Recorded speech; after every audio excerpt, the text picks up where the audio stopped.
স্বপ্নপুরীতে যায় স্বপ্নের মতন দেখে বলে, ভাই তুই যা বলছিলি তাই দেখলাম, যা কথাটা ঠিক আছে। এখন মুয়াজ্জিন সাহেবকে আপনি প্রশ্ন করলেন, বললেন হাইয়া আলাস সালাহ, নামাজের জন্য এসো।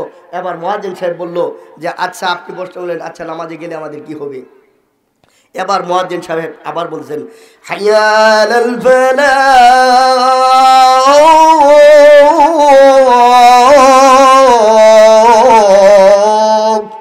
নামাজের ভিতরে কল্যাণ রয়েছে, বলেন সুবহানাল্লাহ।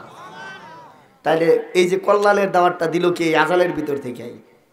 এখন এবার লক্ষ্য করে দেখেন, এই যে কল্যাণটা দিলেন কে?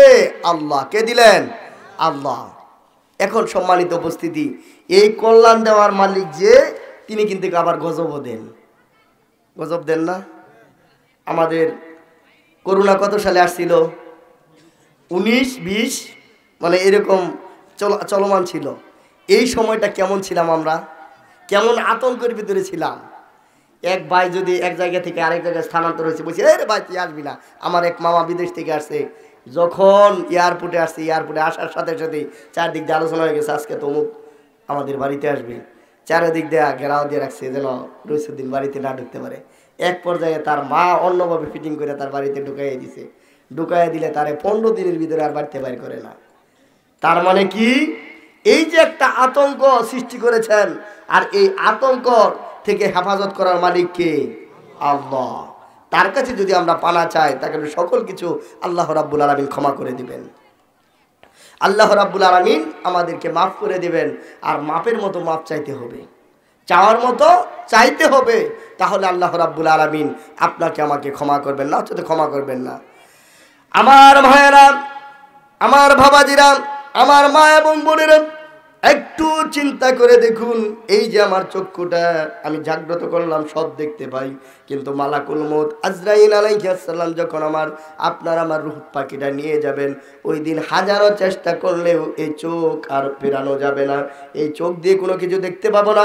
চোখ দিয়ে মা দেখতে পাবো না, বাবা দেখতে পাবো না, আত্মীয় স্বজন কাউকে দেখতে পাবো না। এগুলো সব নিঃশেষ হয়ে যাবে। তার মানে হলো আপনার আমার জীবনটা ক্ষণস্থায়ী, চিরস্থায়ী নয়। চিরস্থায়ী একটা দিন আছে, ওই দিন আপনাকে আমাকে, এই দিন যদি ভালো করি তাহলে কাল কিয়ামতের দিন আল্লাহ রাব্বুল আলামিন আপনার আমার জন্য ভালো কিছু রেখে দিয়েছেন, বলেন ঠিক কিনা? সম্মানিত উপস্থিতি, ওই দিন যদি আমরা ভালো কিছু পেতে চাই, ওই দিন যদি আমরা আল্লাহর তৈরি জান্নাত পেতে চাই, তাহলে আল্লাহ সুবহানাহু ওয়া তাআলা আমাদেরকে যেভাবে নির্দেশ দিয়েছেন সেভাবে কাজকর্ম করতে হবে, ঠিক কিনা বলেন? এবার লক্ষ্য করে দেখুন আমার বাবাজিরা, আমার ভাইয়েরা, আল্লাহ রাব্বুল আলামিন বললেন, এই দুনিয়ার ভিতরে আমি যত নবী রাসূল পাঠিয়েছি, প্রত্যেক নবীটাই একটা করে বলেছেন, ইন্নানি আনাল্লাহ লা ইলাহা ইল্লা আনা ফাআবুদুনি ওয়া আকিমিস সালাতা লিযিকরি। ইন্নানি আনাল্লাহ, আল্লাহ সুবহানাহু ওয়া তাআলা তিনি বললেন নিশ্চয়ই আমি আল্লাহ, লা ইলাহা ইল্লা আনা ফাআবুদুনি ওয়া আকিমিস সালাতা লিযিকরি, আমি ছাড়া কোনো মাবুদ নাই, আইনদাতা নাই, বিধানদাতা নেই, আর আমার শরণার্থে সালাত কায়েম করে, বলেন সুবহানাল্লাহ। এটা মুসা আলাইহিস সালাম বলেছিলেন। তাহলে মুসা আলাইহিস সালাম কি আমাদের পূর্বের নবী না আমাদের নবী? বলেন তো দেখি। আমাদের আগের নবী।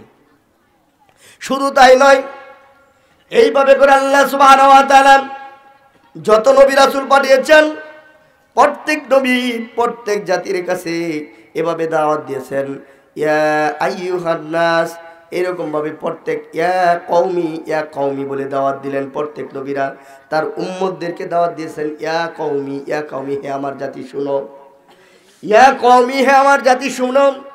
কিন্তু আপনার আমার নবী জনাবে মুহাম্মদ রাসূলুল্লাহ সাল্লাল্লাহু আলাইহি ওয়াসাল্লাম বলেন, সবাই বলবেন মুহাম্মদ সাল্লাল্লাহু আলাইহি ওয়াসাল্লাম। নবীদের নাম শুনলে কি বলতে হবে?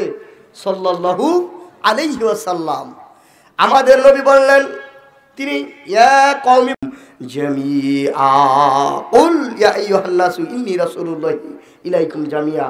আল্লাহ সুবহানাহু ওয়া তাআলা তাকে বানালেন, হে নবী আপনি বলুন, এই দুনিয়াবাসীর জন্য, আমি কওমের জন্য, কোনো জাতির জন্য একা করে নবী আসি নাই। আল্লাহ সুবহানাহু ওয়া তাআলা এই তামাম পৃথিবীবাসী এখন থেকে শুরু করে এই পর্যন্ত কিয়ামত পর্যন্ত যত মানব জাতি আসবে, আল্লাহ রাব্বুল আলামিন তাদের জন্য আমাকে নবী এবং রাসূল করে প্রেরণ করেছেন। জিজ্ঞাসা মেরে বলেন সুবহানাল্লাহ। তাহলে আমরা কার উম্মত হতে পেরেছি একবার চিন্তা করে দেখুন। কোন নবীর উম্মত আমরা? সেই উম্মতে মুহাম্মাদি আমরা ভুলে যাচ্ছি। কার ঠিকানায় আমরা কাজ করতেছি এই চিন্তা করি না। আমরা কি করি? আল্লাহ রাব্বুল আলামিনকে রাজি খুশি না করে অন্যের বাবার হাত ধরার চেষ্টা করি, ঠিক কিনা বলেন? বাবাকে খুশি করার চেষ্টা করি।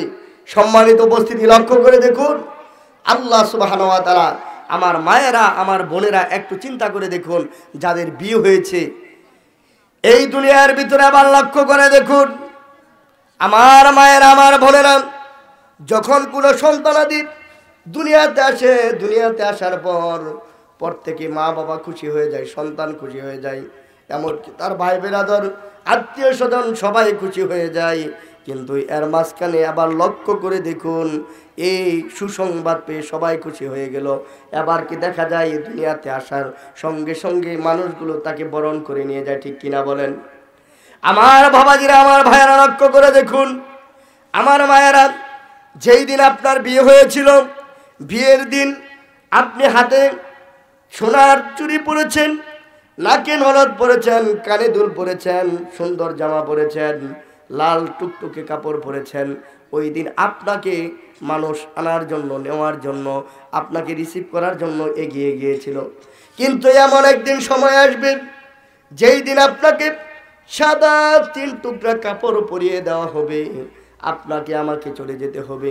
ওই দিনের মসজিদের ওই পালকি পরে, মসজিদের ওই পালকি 4 বাহানা পালকি পরে, চারখানা পঙ্গলা পালকি এনে আপনার সামনে, আমার সামনে দাঁড় করানো হবে। ওই পালকিখানা ধরে ধরে আপনাকে আমাকে নিয়ে যাবে। ওই দিন কেউ আপনাকে রিসিভ করতে আসবে না, কেউ আপনাকে দেখে হাসবে না। ওই দিন সকলে কান্নাকাটি শুরু করে দিবে। আপনার সন্তান কান্না করবে, আপনার স্বামী কান্নাকাটি করবে, আপনার স্ত্রী কান্নাকাটি করবে, আপনার ভাই কান্নাকাটি করবে। ওই দিন সকলে কান্নাকাটি করে আপনাকে বিদায় করে দিবে। এবার যখন মালাকুল মউত আপনার রূহটা নিয়ে গেল, এমন অবস্থা হয়ে গেল, এবার লক্ষ্য করে দেখুন আপনাকে আমাকে 4 বেহালার পালকি পরে পার করে দিল, যখন কবর দেশে চালান করে দিল। ওই দিন কেউ আর আপনার সাথে থাকবে না, ঠিক কিনা বলেন? ওই দিন কেউ থাকবে?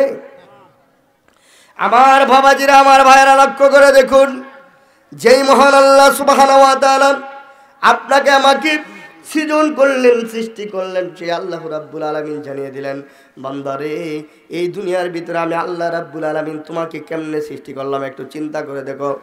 কাইফা তাকফুরুনা বিল্লাহি ওয়া কুনতুম আমওয়াতান ফাআহইয়াকুম সুম্মা ইউমীতুকুম সুম্মা ইউহয়ীকুম সুম্মা ইলাইহি তুরজাউন। এবার লক্ষ্য করে দেখুন আল্লাহ রাব্বুল আলামিন বললেন, তোমরা কেমনে আমি আল্লাহ রাব্বুল আলামিনকে অস্বীকার করো? ওয়া কুনতুম আমওয়াতান, অথচ তুমি ছিলে নিষ্প্রাণ। ফাহিয়াকুম, আমি আল্লাহ রাব্বুল আলামিন তোমাকে জিন্দা করেছি। সুম্মা ইউমীতুকুম, এরপর তোমাকে মৃত্যু দিব। সুম্মা ইউহয়ীকুম, এরপর তোমাকে জিন্দা করব। সুম্মা ইলাইহি তুরজাউন। বলেন আল্লাহু আকবার। আল্লাহ রাব্বুল আলামিন এখানে দেখেন কিভাবে বললেন।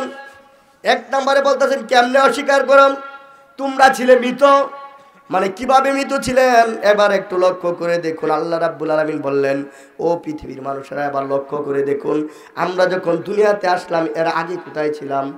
আমার বাবাজিরা, আমার মায়েরা, লক্ষ্য করে দেখুন, আমরা আমাদের পিতার পৃষ্ঠদেশ থেকে সবেগে নির্গত 1 ফোঁটা পানি, এমনকি মায়ের বক্ষ পিঞ্জর থেকে 1 ফোঁটা পানি দিয়ে এই পানি ফোঁটাকে আল্লাহ রাব্বুল আলামিন বলেন, আলাম ইয়াকুনু তুবাতাম মিন মানিয়্যিন।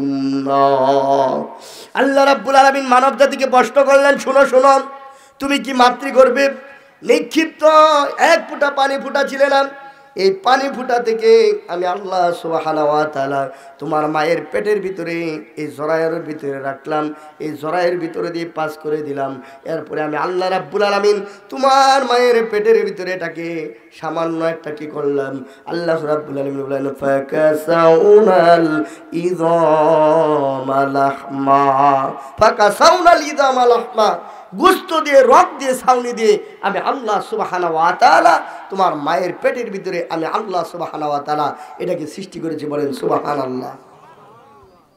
একটা গোশতের টুকরা প্রথম, তারপরে আল্লাহ সুবহানাহু ওয়া তাআলা এই গোশতের টুকরার ভিতরে আল্লাহ রাব্বুল আলামিন প্রথমে ছিল কি, এই রক্তকণা হলো, রক্তকণা থেকে সামান্য একটা মশারি ডালের মতো হলো। মশারি ডালের মতো হওয়ার পর একটা রক্ত যখন হয়ে এটা জমাট বাঁধা হলো, এরপরে আল্লাহ সুবহানাহু ওয়া তাআলা এটার ভিতরে কি করলেন, আস্তে আস্তে করে একটু বড় করলেন। বড় করার পর আবার আল্লাহ রাব্বুল আলামিন কুচি কুচি হাত দিলেন, কুচি কুচি পা দিলেন। আল্লাহ সুবহানাহু ওয়া তাআলা আপনার আমার এই সুন্দর একটা মুখ দিলেন। মুখখানা দেওয়ার পর আল্লাহ সুবহানাহু ওয়া তাআলা ওই মুখ, এই সমস্ত মুখমণ্ডলী দেওয়ার পর এখানে চক্ষুমণ্ডলী দিলেন, নাক দিলেন। কোনটার ভিতরে কি সেট করলে কেমন লাগবে, কোনটা কোন জায়গায় দিলে ভালো হবে, কোন স্থানে থাকলে ভালো দেখাবে, কোন স্থানে থাকলে তার জন্য সঠিক হবে, এটা দিয়েছেন কে? আল্লাহ। এই যে মুখটা, মুখটা যদি এইখান দিয়ে না থেকে পিছন দিকে থাকতো তাহলে খাবারটা কিভাবে নিতেন? এইভাবে হাত ঘুরিয়ে তারপর নিতেন। কিন্তু এখন কোনটা মাছ খাচ্ছেন, কোনটা খাচ্ছেন, মাছের কাল্লায় কামড় দিচ্ছেন না মাছের পিছায় কামড় দিচ্ছেন, এখান থেকে দেখা যাবে। একটু খেয়াল করেন। হয়তো বলতে পারে যে হুজুর আমাদের কিচ্ছা কাহিনী বুঝাইতেছে, না, এটা শিক্ষণীয় বিষয়, এটা কিচ্ছা কাহিনী নয়। এই যে মুখটা দিয়েছেন এটা চোখের সামনে না দিলে, চোখের, আচ্ছা এই চোখটা যদি এইখান থেকে না থাকতো, চোখটা যদি আল্লাহ সুবহানাহু ওয়া তাআলা পিছন দিয়ে সেট করে দিতেন, আপনি আমি কি এইভাবে সামনের দিকে চলতে পারতাম? দেখেন তো, এই যে কান, এই কান দুটি আল্লাহ সুবহানাহু ওয়া তাআলা শ্রবণ করার জন্য এতটুকু, মানে বাহিরে একটা আওয়াজ হচ্ছে, এই আওয়াজটাকে চুম্বক যেরকমভাবে আকর্ষণ করে নিয়ে আসে, এই কানটা আল্লাহ সুবহানাহু ওয়া তাআলা আপনার আমার জন্য এমন শ্রবণ শক্তি দিয়েছেন। আজকে এই বাহিরে একটা আওয়াজ হলে এই আওয়াজটা আপনার আমার কানের মাধ্যমে, আপনার আমার সফটওয়্যারের মাধ্যমে আপনার আমার মাথায় পৌঁছিয়ে দেয়, মাথায় পৌঁছিয়ে দিয়ে বলে যে অমুক এটা বলেছে, এরপরে তুমি এটা করো, ঠিক কিনা বলে। কানে আওয়াজ আপনাকে বুঝিয়ে দিচ্ছে। একটা বুবা, সে কিন্তু কানেও শুনে না, সে কানেও শুনে না, তার সামনে হাত নাড়াচাড়া করে এরকমভাবে বোঝাতে হয়। তার মানে কি, এভাবে আবার তাদেরকে বোঝাতে পারবেন। যারা তাদের সাথে কথা বলে ওরা বুঝে, আমরাও বুঝি না, আমরাও বুঝি না, বুঝবেন। দেখবেন একজন বুবা আর বুয়া যদি কথা বলে, ওরা ঠিকই ইঙ্গিতে ইঙ্গিতে বুঝতেছে, কিন্তু আঙ্গর বাবার ক্ষমতা নাই যে তাদের কথা বুঝবো। তাহলে এই ক্ষমতা কার? বলেন কার? আচ্ছা, এই যে আমরা আল্লাহ শব্দটা বলতেছি, এটা কি আমাদের নেকির পাল্লা হচ্ছে না গুনার পাল্লা হচ্ছে? বলেন তো দেখি।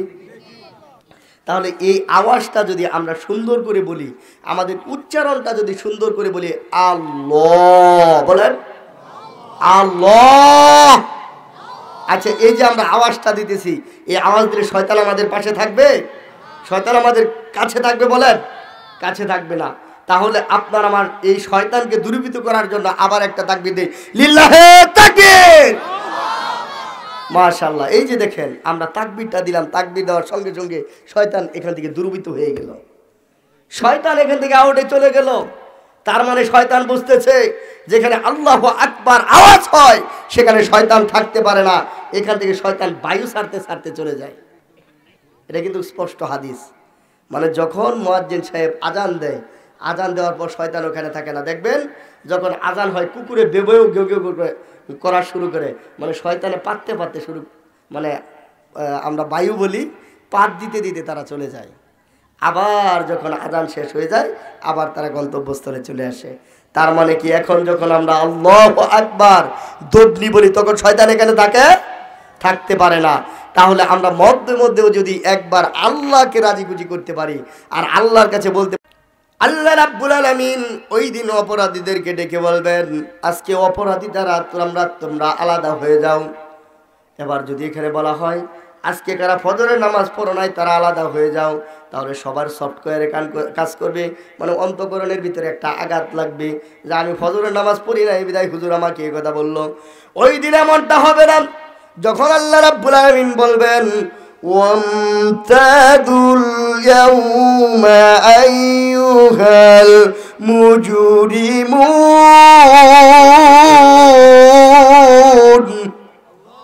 ওয়ামতাজুল ইয়াউমা আইয়ুহাল মুজরিমুন, আজকে অপরাধীরা যারা আছো, অপরাধীরা তোমরা আলাদা হয়ে যাও, আমার মুমিন বান্দা যারা আছে তাদের সামনে তোমরা থাকতে পারবে না, তোমরা এখান থেকে আলাদা হয়ে যাও। সঙ্গে সঙ্গে অপরাধীরা আলাদা হয়ে যাও, বলেন সুবহানাল্লাহ। তা আমরা ওই দিন এই বিশাল এই যন্ত্রণাদায়ক কষ্টের মধ্যে আমরা যেতে চাই না। আমরা আজকে থেকে বলতে চাই, আল্লাহ আমরা তোমাকে রাজি খুশি করার জন্য সালাত কায়েম করব, তোমার দিন কায়েমের জন্য চেষ্টা করব। এই দিনের জন্য প্রয়োজনে যদি আমাদের জীবন দিতে হয় তাহলে আমাদের জীবনটা দিয়ে দেব, ঠিক কিনা বলেন? পারবো না? কি পারবো? আপনারা পিছনের লোকেরা কথা বলেন না, পারবেন না? পারবো ইনশাআল্লাহ। আরে বাবা, আমরা যে কথা বলতেছি, মানে হাদিস আছে যদি কোনো ব্যক্তি একটা নিয়ত করে, নিয়ত করার কারণে আল্লাহ সুবহানাহু ওয়া তাআলা তাকে একটি নেকি দেন, বলেন সুবহানাল্লাহ।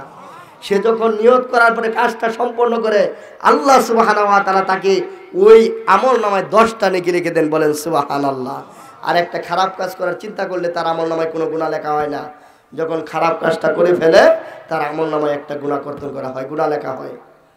তাহলে সম্মানিত উপস্থিতি, আমরা যদি ভালো কাজ করার চিন্তাও করি তারপরেও আল্লাহ সুবহানাহু ওয়া তাআলা কি করবেন? আমাদেরকে কি দিবেন?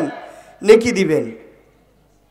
আমি বলতেছিলাম যে আয়াতে কারিমাটা পাঠ করেছিলাম, আল্লাহ সুবহানাহু ওয়া তাআলা বললেন ওয়াকাদা রাব্বুকা আল্লা তা'বুদু ইল্লা ইয়্যাহু ওয়া বিল ওয়ালিদাইনি ইহসানা ইম্মা ইয়াবলুগান্না ইনদাকাল কিবারা আহাদুহুমা আও কিলাহুমা ফালা তাকুল লাহুমা উফফিন ওয়ালা তানহারহুমা ওয়া কুল লাহুমা কওলান কারীমা واحفظ لهما جناح الذل من الرحمة وقل رب ارحمهما كما ربياني صغيرا। বলেন আল্লাহু আকবার। আল্লাহ সুবহানাহু ওয়া তাআলা তিনি বললেন, আমি আল্লাহ সুবহানাহু ওয়া তাআলা আমার পক্ষ থেকে চূড়ান্ত নোটিশ জারি করে দিলাম, আমার পক্ষ থেকে আমি আল্লাহ রাব্বুল আলামিন 44 নাজিল করে দিলাম, জারি করে দিলাম। আমরা কই না যে আজকে আমাদের 44 জারি করছে, এরকমভাবে বলা হয় না? প্রশাসনিকভাবে এরকম কাজ করছে। তার মানে কি? আল্লাহ সুবহানাহু ওয়া তাআলা এই দুনিয়াবাসীর জন্য, মানব জাতির জন্য 44 জারি করে দিলেন, আর বললেন আমি আল্লাহ সুবহানাহু ওয়া তাআলার পরেই তোমরা কি করবে? তোমার পিতামাতার সেবা যত্ন করবে, তাদের সাথে ভালো আচরণ করবে, তাদের সাথে ভালো ব্যবহার করবে। সম্মানিত উপস্থিতি, সম্মানিত যুবক ভাইয়েরা, আজকে দেখা যায় আমরা সুন্দরী বউ পেয়ে আমাদের মায়ের কথা ভুলে যায়, বাবার কথা ভুলে যায়। যখন সুন্দরী বউ এই আমার কাছে এসে যায়, আমার মা আমার বাবা অত্যন্ত কষ্ট করে আমাকে লালন পালন করেছে।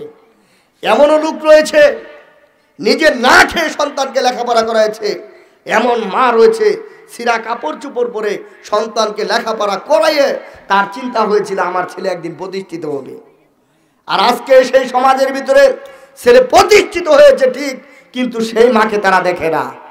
সম্মানিত উপস্থিতি, মা এবং বোনেরা, একটু লক্ষ্য করে দেখুন, মা দুই সময় কাঁদে, মা দুই সময় কাঁদে সন্তানের জন্য।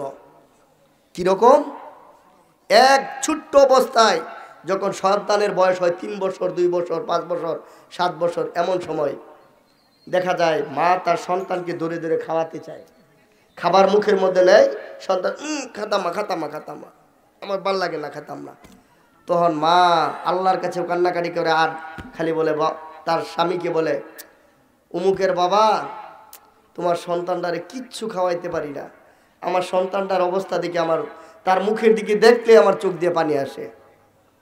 চোখ দিয়ে পানি আসে, বাস্তব আসেও। অনেক মা বাস্তবে পানি ছেড়ে দেয়, মানে সন্তান না খাওয়ার কারণে। বড় বড় ডাক্তার দেখায়, ডাক্তারের সাথে পরামর্শ করে, দেখেন তো স্যার আমার এই ছেলেটা খায় না, কেন খায় না?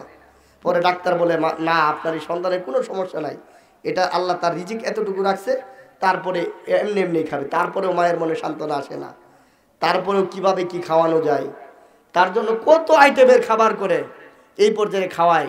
খাওয়ানোর পরে তারপরেও যখন সন্তান খেতে চায় না, ভালো ভালো খাবার রান্না করে, নুডলস রান্না করে, সেমাই তুলে দেয়, মুখে তুলে দেয়, বাবা একটু খাও, একটু খাও, না আমি খাবো না, এরকম চামিচে কাম মারে, চামিচ সরিয়ে দেয়। তারপরেও সন্তানকে জোর করে খাওয়ানোর চেষ্টা করে, এক পর্যায়ে মা কান্নাকাটি করে। আবার এমন সময় এসেছে সন্তানকে প্রতিষ্ঠিত করেছে, আজকে সন্তান সমাজের বুকে একজন রাজনীতিবিদ হয়েছে, সমাজের বুকে প্রতিষ্ঠিত হয়েছে, লক্ষ লক্ষ টাকা তার ঘরে ঘোরাঘুরি করতেছে, শালির জন্য কাপড় আসতেছে, শালার জন্য কাপড় আসতেছে, ভাই বোনের দিকে খেলনায়, মায়ের জন্য খেলনায়, বাবার জন্য খেলনায়। বউ যদি বলে হেলো আজকে শ্বশুর বাড়ি যেতে হবে, আমার বাবার বাড়ি যেতে হবে, কোন সময়? তুমি অফিসতে আসার পরেই যাবো। অফিসতে আসার পর মা বললো, বাবা কয়দিন হলো আমার ট্যাবলেট শেষ, আমার এই ওষুধটা শেষ হয়েছে, আমি তো ওষুধ টানার পাইতেছি না, আজকে 200 টাকা দাও। আরে মা দেখো আমি যে অবস্থায় বলছে যে আমার হাতে টাকা নাই, আমি দিতে পারবো না, যাও কয়দিন পরে এনে দিই। আচ্ছা মা গেল, মা সান্ত্বনা পেয়ে গেল, আচ্ছা কয়দিন পরে এনে দিবে। কিন্তু এই দিকে তার শ্বশুরের জন্য, শাশুড়ির জন্য যখন শ্বশুর বাড়িতে যাবে, বউ বাজারে যাওয়ার কাছে বলল, শোনো অনেক দিন পরে বাবার বাড়ি যাচ্ছি, বাবার জন্য একটু আপেল, মায়ের জন্য একটু কমলা, এগুলো নিয়ে যেতে হবে। আরে তুমি বলছো এটা তো নিতেই হবে, হাজার হলে তো শ্বশুর বাড়ি অনেকদিন পরে যাইতেছি, কিছু নিতেই হবে। আমি বলি না যে শ্বশুর শাশুড়ির জন্য নিবেন না, আল্লাহ নবী বলেছেন হুমা জান্নাত গড়ারকা, মা বাপ তোমার জান্নাত, মা বাপ তোমার জাহান্নাম। যদি তোমার মা বাপকে খুশি করতে পারো তাহলে আল্লাহর তৈরি জান্নাত তোমার জন্য ওয়াজিব হয়ে যাবে, বলেন সুবহানাল্লাহ। তাহলে সম্মানিত উপস্থিতি, জান্নাত কোনো ফিরের আন্ডারে যায় খুঁজতে হবে না, জান্নাত কোনো বাবার পায়ে খুঁজে পাবেন না। জান্নাত পেতে হলে আপনার ঘরের ভিতরতে আপনার মায়ের কপালে যদি আপনি চুমু দিতে পারেন, আপনার মায়ের গালে যদি চুমু দিতে পারেন, আপনার মাকে শীতের মৌসুমে 1-2টা আপেল কিনে এনে দিও, যদি বলেন মা তোমার জন্য এই আপেলটা আনছি, মা তুমি খাও, বাবা তোমার জন্য এটা এনেছি, বাবা তুমি খাও, এইভাবে করে বাবাকে যদি খুশি করতে পারেন, আল্লাহর আরশ খুশি হয়ে যাবে, স্বয়ং আল্লাহ রাব্বুল আলামিন নিজে খুশি হয়ে আপনাকে জান্নাত দিয়ে দিবেন, ঠিক কিনা বলেন? এইখানে হচ্ছে জান্নাত। জান্নাত কোনো পীরের পায়ের নিচে নয়, জান্নাত কোনো শ্বশুর শাশুড়ির পায়ের নিচে নয়। শ্বশুর শাশুড়ি দিয়ে জান্নাত পাবেন না। আপনার শ্বশুর শাশুড়ির হক রয়েছে, আপনার শ্বশুর শাশুড়ি আপনারও একটা হক আছে, কিন্তু ওই হক আদায় করবেন আগে আপনার ঘরেরটা আদায় করতে হবে। আমরা বলি না মায়ের চেয়ে খাইতে মাসির টান বেশি, আমরা প্রবাদে বলি আর কি, আপনাদের জানি কি বলে, আমরা আমাদের গ্রাম্য ভাষায় বলে আরে মায়ের চেয়ে দরদ মাসির বেশি। মাসি মানে কি? ওই পাড়া প্রতিবেশী, ফুফু চাচি, এরকম। দেখেন মায়ের সাথে কথা বলতে গেলে আমি পারবো না, একটা চোখ বড় বড় করে মাথা ঘুরিয়ে বলে। আর যখন চাচির সাথে বলে, চাচির একটা মেয়ে আছে, ফুফুর একটা মেয়ে আছে, হ্যাঁ ফুফু কি বলো, আমি আসবো, তুমি যখন বলবে তখনই আসবো। এখন দেখে যখন ফুফুর মেয়ের বিয়ে হয়ে যা, পরে আবার ওই আগের মতো থাকে না। খালার মেয়ের বিয়ে হয়ে গেছে, ওই আগের মতো থাকে না, তখন ব্যস্ততার উপরে ব্যস্ততা। আর যখন খালার একটা মেয়ে থাকে, ফুফুর একটা মেয়ে থাকে, তখন যা বলে তাই শুনে, তার বাইরে কোনো কিচ্ছু বুঝে না, মায়ের কথাও টাইম নাই, বাবার কথাও টাইম নাই, এইরকম অবস্থা হয়ে যায়। এই পরকীয়া বিষয়টা যদি আজকে দেখা যেত, আল্লাহ সুবহানাহু ওয়া তাআলা যেভাবে বলেছেন যে মানুষ যখন যদি সন্তানাদির বয়স 8 থেকে 10 বছর হয়ে যায়, যখন সাবালক হয়ে যায়, তখন পর্দার ব্যবস্থা করো। সে তার ভাইয়ের কাছে, খালাতো ভাইয়ের কাছে যেতে পারবে না, মামাতো ভাইয়ের কাছে যেতে পারবে না, এরকমভাবে যে মহারাম পুরুষগুলো রয়েছে নারীর কাছে যেতে পারবে না, নারী পুরুষের কাছে যেতে পারবে না। তখন আর এই মহব্বত থাকবে না, ঠিক কিনা বলেন? এই মহব্বত থাকবে? এই মহব্বত তার অন্তঃকরণে টাচ করবে? বলবেন যে হুজুর আজকে কঠিন কথা কইল, মানে কি?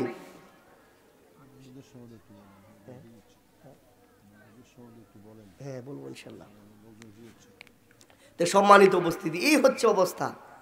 আমাদের মায়েরা, আমাদের বোনেরা আজকে অপমানিত, লাঞ্ছিত কেন? আল্লাহ সুবহানাহু ওয়া তাআলার হাবিব জনাবে মুহাম্মদ রাসূলুল্লাহ সাল্লাল্লাহু আলাইহি ওয়াসাল্লাম তিনি বলেছেন, যদি কোনো মহিলা 4টি কাজ করে, ইজা সল্লাত খামসাহা ওসামা সারা ওয়াসাত ফারাহা অর্থাৎ বালা ফালতাত খুলিবিনা ইয়া আবাবিল জান্নাহ। যদি কোনো মহিলা 1 নম্বরে কি করবে, 5 ওয়াক্ত সালাত আদায় করবে, রমাদান মাসে সিয়াম পালন করবে, স্বামীর আনুগত্য করবে, এইভাবে যদি এই কাজগুলো করে থাকে আল্লাহ সুবহানাহু ওয়া তাআলা তাকে জান্নাতের উচ্চ মাকাম দান করবেন। বলেন সুবহানাল্লাহ। তাহলে আমাদের মা বোনেরা নামাজে দাঁড়ানো যাবে, তাহলে মানুষে পাগল বলবে। ওই রকম ভাবে আজকে আমরা দিনকে যদি ছেড়ে দেই, এখান থেকে একটু ছাড়লাম ওখানে একটু ছাড়লাম, এভাবে ছাড়তে ছাড়তে পর্যায়ক্রমে আমরা দিনকে ছেড়ে দেই, একবারে এমন অবস্থা হয়ে যায় ইসলাম এরকম 3 কোয়ার্টারের সমান হয়ে যাবে। এই ইসলামকে 3 কোয়ার্টার বানানো যাবে না। আল্লাহর নবী জনাবে মুহাম্মদ রাসূলুল্লাহ সাল্লাল্লাহু আলাইহি ওয়াসাল্লাম যেভাবে দিন কায়েমের জন্য চেষ্টা করেছেন সেভাবে দিন কায়েমের চেষ্টা করতে হবে, যেভাবে দিনকে টিকিয়ে রাখার চেষ্টা করেছেন সেভাবে টিকিয়ে রাখতে হবে। এইভাবে টিকিয়ে রাখলে আপনার আমার দিন কিয়ামত পর্যন্ত থাকবে। আর ইলা ইয়াউমিল কিয়ামা, কিয়ামত পর্যন্ত থাকার কারণে আল্লাহ সুবহানাহু ওয়া তাআলা আপনাকে আমাকে মাফ করে জান্নাত দিয়ে দিবেন। ঠিক কিনা বলেন? সম্মানিত উপস্থিতি, আমি মুসাফির মানুষ। আল্লাহর হাবিব জনাবে মুহাম্মদ রাসূলুল্লাহ সাল্লাল্লাহু আলাইহি ওয়াসাল্লাম তিনি বলেছেন, মুসাফিরের দোয়া আল্লাহর দরবারে কবুল হয়ে যায়। এই হাদিসটা আমরা সবাই জানি না? না, এটা না আমি বলতেছি, সবাই বলছে না, অনেক প্রায় হুজুরেই বলে, মানে হাদিসটা সহিহ। মুসাফির যদি দোয়া করে আল্লাহ সুবহানাহু ওয়া তাআলা তার দোয়াখানাকে কবুল ও মঞ্জুর করে নেন। তাই আজকে এই মসজিদের জন্য আমার ভাই অনেক টাকা কালেকশন করেছেন, কিন্তু আমি মুসাফির মানুষ। আল্লাহর নবী বলেছেন, মাম বানা লিল্লাহি মাসজিদান বানাল্লাহু বাইতান ফিল জান্নাহ। এই দুনিয়ার বুকে যে একটি মসজিদ নির্মাণ করলো, এই দুনিয়ার বুকে যে একটি মসজিদ নির্মাণ করলো, আল্লাহ সুবহানাহু ওয়া তাআলা কাল কিয়ামতের দিন জান্নাতের ভিতরে তার জন্য একটা ঘর নির্মাণ করবেন। বলেন সুবহানাল্লাহ। কে কে আল্লাহর তৈরি জান্নাত পেতে চায়? আল্লাহর ঘর জান্নাত আমরা পেতে চাই না? সবাই পেতে চাই না? আচ্ছা, যদি সবাই পেতে চাই, আমাদের যার যেরকম সামর্থ্য আছে, আমরা এখানে জোর করব না।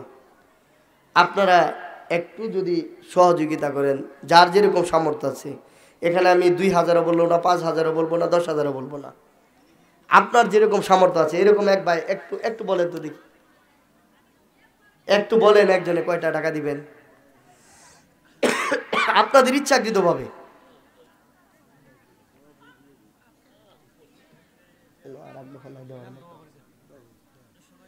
আচ্ছা যাক, আলহামদুলিল্লাহ সবাই দিয়েছে। করে দিন। হ্যাঁ, মাশাআল্লাহ, আলহামদুলিল্লাহ। মালয়েশিয়া প্রবাসী মোহাম্মদ আরিফ মিয়া 5000, এই জন্য তো 5000 লেখা, 500 লেখছে যাবার 5000। আচ্ছা, আরিফ মিয়া 500 টাকা করছে। তার আল্লাহ তুমি তার বাড়ায় মান সম্মান জানে মালে বরকত দিও, কাল কিয়ামতের দিন নাজাতের ব্যবস্থা করে দিও। সকলে বলি আল্লাহুম্মা আমিন। আল্লাহ, সে প্রবাস জীবনে যত আফত বিপদ মুসিবত আছে সকল আফত বিপদ মুসিবত দূরীকরণ করে দিয়ে আল্লাহ তুমি তাকে জান্নাত নসিব করে দিও। হ্যাঁ হ্যাঁ,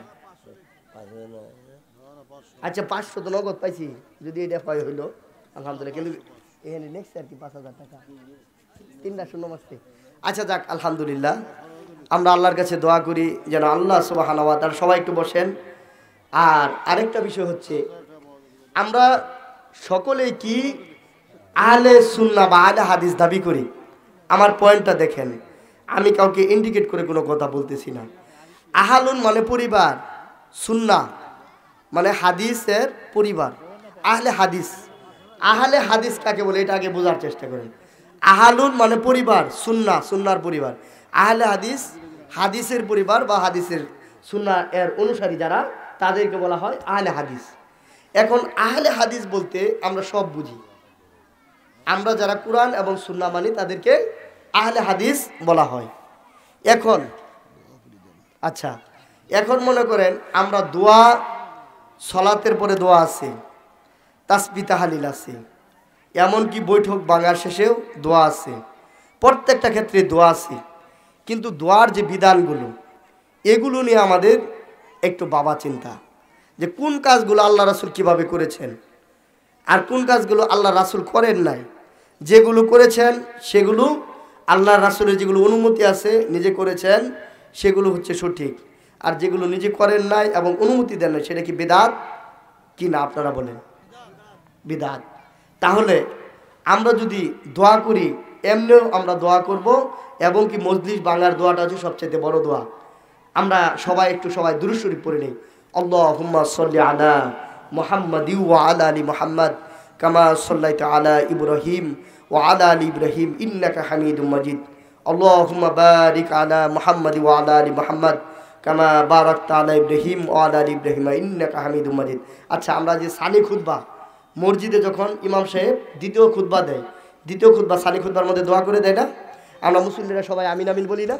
এইভাবে আমার সাথে আমিন আমিন বলবেন। মা বোনেরা সবাই দোয়ায় অংশগ্রহণ করেন।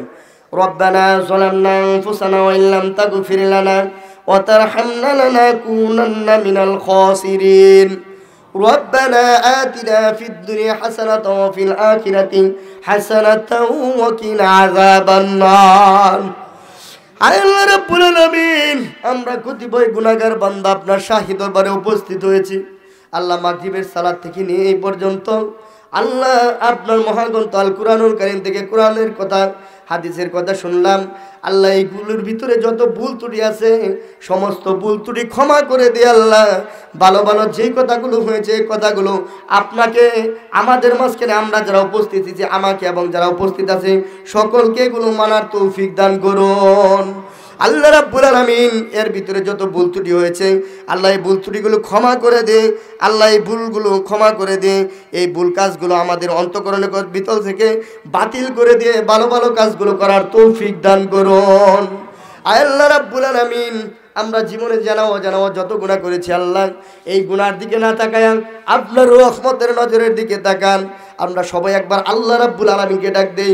আল্লাহ বলেন সবাই, আল্লাহ। এই গভীর রাত্রিতে আল্লাহ আমরা কোনো মানব জাতিকে ডাক দেই নাই, ও আল্লাহ রাব্বুল আলামিন কোনো রাজা বাদশাকে ডাকি নাই। আমরা ভিক্ষুকের মতো বড় কাঙালের মতো আল্লাহ তোমাকে ডাকতেছি। আল্লাহ, আল্লাহ তুমি আমাদের জীবনের সমস্ত গুনাহ খাতাগুলো মাফ করে দাও। আল্লাহ রাব্বুল আলামিন, আমরা এখানে যারা উপস্থিত আছি আল্লাহ আজকে আমাদের অনেকের মা নাই আল্লাহ। আল্লাহ যাদের মা নাই, যাদের বাবা নাই, যাদের মা বাবা দুনিয়া থেকে বিদায় হয়ে গেছে আল্লাহ আজকে এমনও সন্তান রয়েছে আমি এইখানে আসার পথে মা আমাকে বারবার ফোন দিয়ে জিজ্ঞেস করে আমি কোন পর্যন্ত এসেছি। আবার বাড়ি থেকে যখন বাইর হয়ে যায় মা বলে পৌঁছে যায় ফোন দিবে। ওগো আল্লাহ, এই দরদি মা যাদের দুনিয়াতে নাই আল্লাহ, জানি না কোন মায়ের কবরে কোন বাবার কবরে আল্লাহ ওই জাহান্নামের আগুন দাও দাও করে জ্বলতেছে আল্লাহ। আল্লাহ আমরা জানি না যে মায়ের কবরে যে বাবার কবরে জাহান্নামের আগুন দাও দাও করে জ্বলে আল্লাহ ওই বাবা মার কবরটা আল্লাহ তুমি শান্তিপূর্ণ করে দাও। আল্লাহ রাব্বুল আলামিন, আমরা জীবনে জানা অনেক গুনাহ করেছি আল্লাহ, এই গুনার দিকে না তাকায় তোমার রহমতের নজরে তাকাও আল্লাহ। তুমি আমাদের জীবনের সমস্ত গুনাহ মাফ করে দাও আল্লাহ। এই দুনিয়ার ভিতরে যত মানব জাতি রয়েছে প্রত্যেক মানব জাতির ভিতরে আল্লাহ তুমি উম্মতে মুহাম্মদকে বেশি ভালোবাসো আল্লাহ। আমরা সেই উম্মতে মুহাম্মদের হয়ে আল্লাহ তোমার কাছে প্রার্থনা করে মাফ চাই, তওবা করি, আমাদের জীবনের সমস্ত গুনাহ খাতাগুলো মাফ করে দেও আল্লাহ। আল্লাহ এই দুনিয়ার আগুন যত কষ্ট ভয়ানক আল্লাহ, ওই জাহান্নামের আগুন আরো বড় কষ্টনক আল্লাহ। এই দুনিয়ার আগুনের ভিতরে হাত পুড়ে ছাই হয়ে যায়, আমাদের পা চলে গেলে পা পুড়ে ছাই হয়ে যায় আল্লাহ। ওই তোমার হাবিব বলেছেন জাহান্নামের আগুনটা সর্বপ্রথম কলিজার ভিতরে চলে যাবে আল্লাহ। ওগো আল্লাহ, আমরা ওই জাহান্নামে দাও দাও করে আগুন থেকে বাঁচতে চাই আল্লাহ। এই দুনিয়ার 70 ভাগের 1 ভাগ আগুন আমরা সহ্য করতে পারি না। ওই 70 ভাগ জাহান্নামের আগুন যখন আমাদেরকে ঝাঁপিয়ে ধরবে আল্লাহ, আল্লাহ যেই দিন তুমি বলেছো কুল্লামা নাদিজাত জুলুদুহুম বাদদালনাহুম জুলুদান গায়রা, আল্লাহ তুমি মানুষের শরীরের ভিতরে আগুনের পোশাক পরিয়ে দিবে আল্লাহ। ওই দিন আগুনের পোশাক থেকে আমাদেরকে বাঁচাও। সকলে আল্লাহর কাছে বলেন আল্লাহ তুমি আমাদেরকে জাহান্নামের আগুন থেকে বাঁচাও। সবাই বলেন আল্লাহুম্মা আজিরনি মিনান নার। সবাই বলেন আল্লাহুম্মা আজিরনি মিনান নার। আল্লাহুম্মা আজিরনি মিনান নার, আল্লাহুম্মা আজিরনি মিনান নার। আল্লাহ তুমি আমাদেরকে ওই দাবদাও করে জাহান্নামের আগুন থেকে বাঁচাও। আল্লাহুম্মা ইন্নী আসআলুকা জান্নাতিল ফিরদাউস, আল্লাহুম্মা ইন্নী আসআলুকা জান্নাতিল ফিরদাউস, আল্লাহুম্মা ইন্নী আসআলুকা জান্নাতিল ফিরদাউস। আল্লাহ তুমি আমাদেরকে জান্নাত নসিব করে দাও। আল্লাহ এই মহল্লাবাসী যারা শ্রম দিয়ে, টাকা পয়সা দিয়ে, ধন দৌলত দিয়ে এই মসজিদকে পরিপূর্ণ করেছে, আল্লাহ এই মসজিদটাকে কিয়ামত পর্যন্ত মঞ্জুর করে নাও। আল্লাহ এই মসজিদের বিনিময়ে আল্লাহ সমাজটাকে পরিপূর্ণ করে দাও। আল্লাহ মহল্লার পর থেকে নামাজি বানায়া দাও, মহল্লার পর থেকে পাপ মুক্ত করে দাও। মহল্লার ভিতরে যারা মুরব্বিয়ান দুনিয়া থেকে বিদায় হয়ে গেছে, আল্লাহ এই দানের মাধ্যমে, আল্লাহ মসজিদের উন্নতি কল্পের মাধ্যমে সকলের গুনাহগুলো মাফ করে দে, তাদেরকে জান্নাত নসিব করে দাও। আল্লাহ রাব্বুল আলামিন এই সমাজের ভিতরে যারা দান সদকা করেছে, টাকা পয়সা দিয়েছে, আল্লাহ এই আজকে যারা ইসলামী জলসায় অনুষ্ঠান করে সুন্দরভাবে আজকে আয়োজন দিয়েছে, এইভাবে কত টাকা কত পয়সা আজকে এখানে খরচ করেছে, আল্লাহ এই টাকা পয়সাগুলো আল্লাহ তুমি কবুল ও মঞ্জুর করে নাও। আল্লাহ এইখান থেকে আমরা যারা উপস্থিত ছিলাম, এইখানের ভিতরে একজনের হেদায়েতের মাধ্যমে হলেও আমাদের এই কবুলটা, এই জলসাটা কবুল করে নিয়ে আল্লাহ কাল কিয়ামতের দিন আমাদের সকলকে এই নাজাতের ব্যবস্থা করে দেও। সকলে মিলে আল্লাহুম্মা আমিন। আল্লাহ রাব্বুল আলামিন আমরা জানি না আমাদের কত গুনাহ রয়েছে, আমরা কাল কিয়ামতের দিন আমাদের কোন হাতে আমলনামা পাবো। আল্লাহ ওই দিন, যেই দিন মানুষগুলো তার ডান হাতে আমলনামা নিয়ে আল্লাহ তোমার তৈরি জান্নাতের দিকে হাসতে হাসতে চলে যাবে, আল্লাহ ওই দিন আমাদেরকে ডান হাতে আমলনামা দিও। আল্লাহ ওই দিন আমরা যখন বান্দা তোমার দিকে তাকিয়ে থাকবে আর তুমি বান্দার দিকে তাকিয়ে থাকবে, আল্লাহ ওই দিন তোমাকে দেখার মতো একটু সুযোগ আমাদেরকে করে দিও। বলেন আল্লাহু আকবার। আল্লাহ আমরা ওই দিন কোনো কিছু চাই না, একবার তোমাকে দেখতে চাই। আর তোমাকে যদি দেখতে পারি আল্লাহ, তুমি তো অবশ্যই অবশ্যই আমাদেরকে জান্নাত দিবে। আল্লাহ যা করলে, যেই কাজকর্ম করলে আমরা তোমাকে পাবো এবং তোমার জান্নাত পাবো, আল্লাহ সেই কাজকর্ম করার তৌফিক দান করো। আমাদের মা বোনদেরকে সুন্দরভাবে তোমার কাজকর্ম করার তৌফিক দান করো। আল্লাহ এই মহল্লার যত আফত বিপদ আছে, সকল আফত বিপদ মুসিবত দূরীকরণ করে দাও। এই বাংলাদেশটা শান্তিপূর্ণ করে দাও। এই বাংলাদেশটা সারা বিশ্বের মাঝখানে যত মুসলিমরা অপমানিত লজ্জিত হচ্ছে, আল্লাহ সকল আফত বিপদ মুসিবত দূরীকরণ করে দিয়ে আল্লাহ সকলকে কুরআন এবং সুন্নাহ অনুযায়ী জীবন পরিচালনা করার তৌফিক দান করো। রব্বানা লা তুযিগ কুলুবানা বা'দা ইয হাদাইতানা ওয়া হাব লানা মিন লাদুনকা রাহমা ইন্নাকা আনতাল ওয়াহ্হাব। সাল্লাল্লাহু তাআলা আলা খায়রি খালকি মুহাম্মাদিন ওয়া আলা আলিহি ওয়া